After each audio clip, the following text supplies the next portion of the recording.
പലരും കാഷ്വൽ ആയിട്ട് പറയുന്ന ഒരു കാര്യമുണ്ട്, മണി കനോട്ട് ബൈ ഹാപ്പിനെസ് എന്ന്. എന്നാൽ ഈ പറയുന്നതിൽ ഒരു കാര്യവുമില്ലെന്ന് മനസ്സിലാവണമെങ്കിൽ നിങ്ങളുടെ കയ്യിൽ 5 പൈസ എടുക്കാനില്ലാത്ത ഒരു അവസ്ഥ വന്നു നോക്കണം. അന്ന് നിങ്ങൾക്ക് മനസ്സിലാവും നിങ്ങളുടെ ഈ പറയുന്ന നാട്ടുകാരോ കൂട്ടുകാരോ കുടുംബക്കാരോ ഈവൻ നിങ്ങളുടെ പാർട്ട്ണറോ പോലും ചിലപ്പോൾ നിങ്ങളെ സപ്പോർട്ട് ചെയ്യാനായിട്ട് ഉണ്ടാവില്ലായിരുന്നു. നിങ്ങൾക്ക് സ്നേഹം വേണോ? നിങ്ങളുടെ കയ്യിൽ പണം വേണം. നിങ്ങൾക്ക് പവർ വേണോ? നിങ്ങളുടെ കയ്യിൽ പണം വേണം. നിങ്ങൾക്ക് റെസ്പെക്ട് ചെയ്യാനും കെയർ ചെയ്യാനും കൂടെ നിൽക്കാനും ആളുകളെ വേണം. നിങ്ങളുടെ കയ്യിൽ പണം വേണം. പണമില്ലാത്തവനെ പലപ്പോഴും സമൂഹം ഒരു പട്ടിയുടെ വില പോലും കൊടുക്കില്ല എന്ന് നമുക്കറിയാം.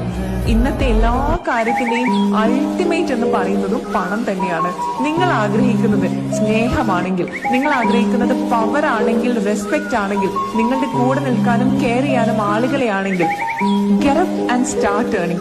Keep earning and enjoy the happiness of your life.